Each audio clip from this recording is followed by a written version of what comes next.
What if I told you you only need 10 minutes to scale your Etsy shop to $5,000 per month? Even if you are an incredibly busy working parent without childcare, you can be successful on Etsy if you focus on these 10-minute profitable action steps. I've spent 8 years on Etsy as a busy mom of 2 little ones, managing multiple businesses. And I've noticed that many Etsy sellers think they won't be successful because they don't have enough time. So in this video, we're going to go into all of the ways you can drive more sales in just 10 minutes. Now, I'm going to tell you step by step how to use those 10 minutes, exactly what tasks you should be doing, and I'll show you the shops making hundreds of thousands of dollars doing these exact things. Let's start with tip number 1, what I consider to be a game changer for any new Etsy shop. And it's actually taking your best selling listing and adding a higher price point variation to it. I'll show you how to do this and why it works. This listing is where you have the most leverage,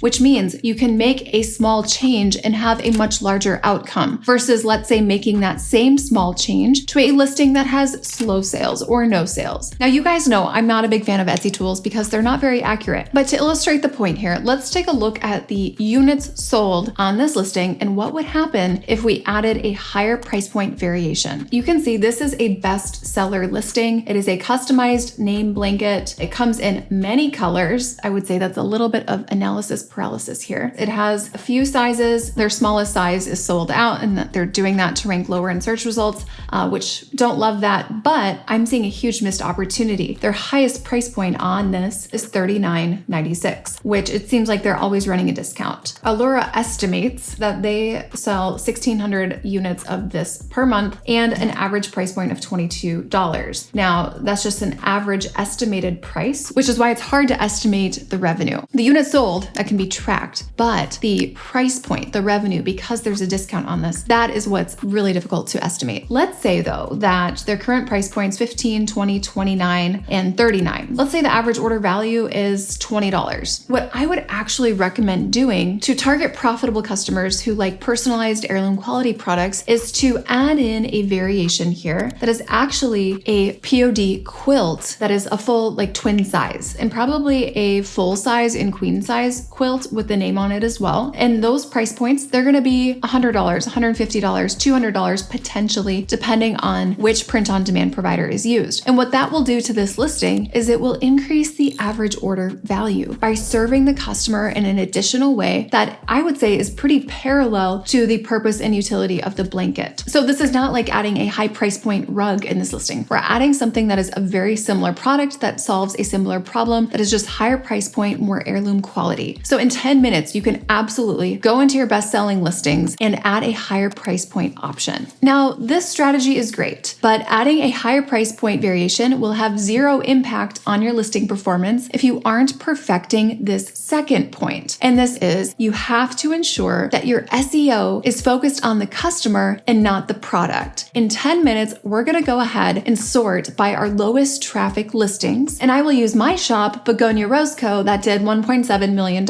as an example. We're going to go to our all-time stats. We're going to scroll down to our listings, and we want all listings. So we're going to sort by views. Now this is high to low. We want to go low to high. And we are going to fix those one listing at a time because it's not worth it to pull a listing out of your shop if you have not given it a chance while optimized. So within these 10 minutes, I would estimate you should be able to knock out 2 listing optimizations, or you could use a tool like Etsy to fix your SEO within about 60 seconds. And we are going to start with the lowest views. And then once updated, we're going to give them at least 30 days to see significant changes in their stats. This means we are going to change our SEO to align with how people search and not with how we as the seller think about our product, because those are 2 completely different strategies. And this matters because customers search for solutions with purpose and utility on Etsy. They are not searching for specific product details in most cases. So in order to get in front of the most profitable customers, meaning the ones who are really ready to buy, we have to understand how they search. And people in buying mode are often looking for a solution to something, to solve a pain point, whether that is the perfect baby shower gift, the best grandparent gift, the best airplane activity for kids, affordable wedding invitations, or financial spreadsheets or budgeting tools. So you need to think about how your product is solving a problem, and then revise your SEO to be customer-centric and purpose-focused. So here's an example of a candle listing. In the SEO here, we can see from the title is very product-focused. It is specifically describing what is written on the product, which is not what anyone is searching. The SEO says, smells like my last shred of patience,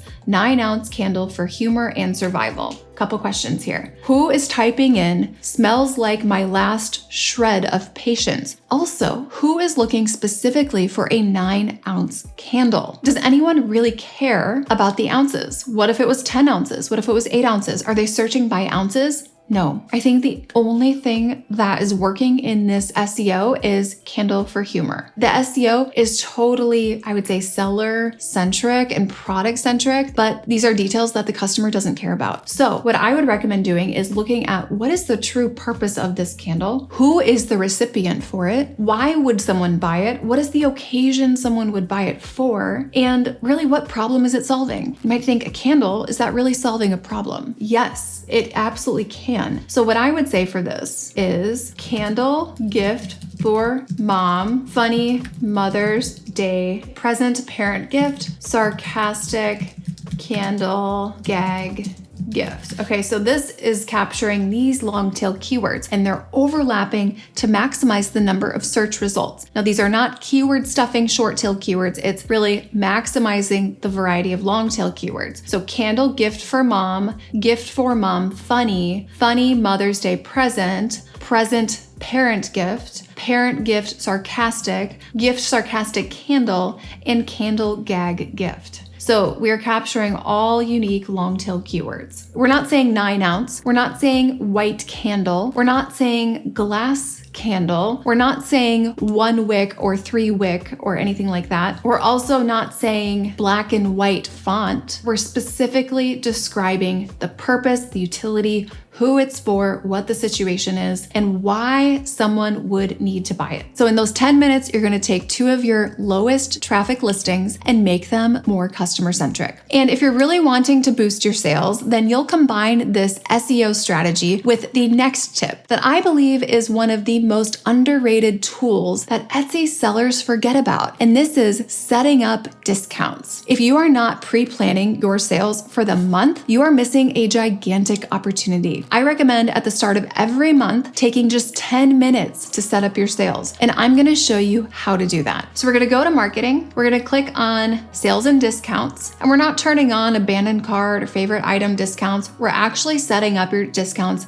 down here. So what we're going to do is click run a sale and you're going to do a percentage off. Now make sure it's compelling and that it's proportionate with the price point of your product. The lower the price point, the higher percentage off you need to be. Let's just say we are selling lower price point digital products. We're going to do 50% off. Now there are different strategies around sale durations. I'm just going to do this for a day. So it's going to start today, stop today, and I'm just going to put January 8th. I'm going to click continue. I'm going to do all listings. You can select listings and do specific sections, but for today, I'm going to do all listings, review and confirm, create sale. Now I'm going to do another one. So I'm going to do 50% off. You're going to put in the dates again, and you're going to pre-schedule these sales because you can choose future dates. So I would schedule out all of your planned sales for the month right at the beginning of the month, and it will take you about 10 minutes. Now, if you're thinking, I don't want to train my customers to only buy from me when things are on sale, then let's evaluate first what stage of the business you're at. First, I would ask, are you currently the market leader ranking at the top of search results for those keywords? Second, do you have best seller badges filling your shop?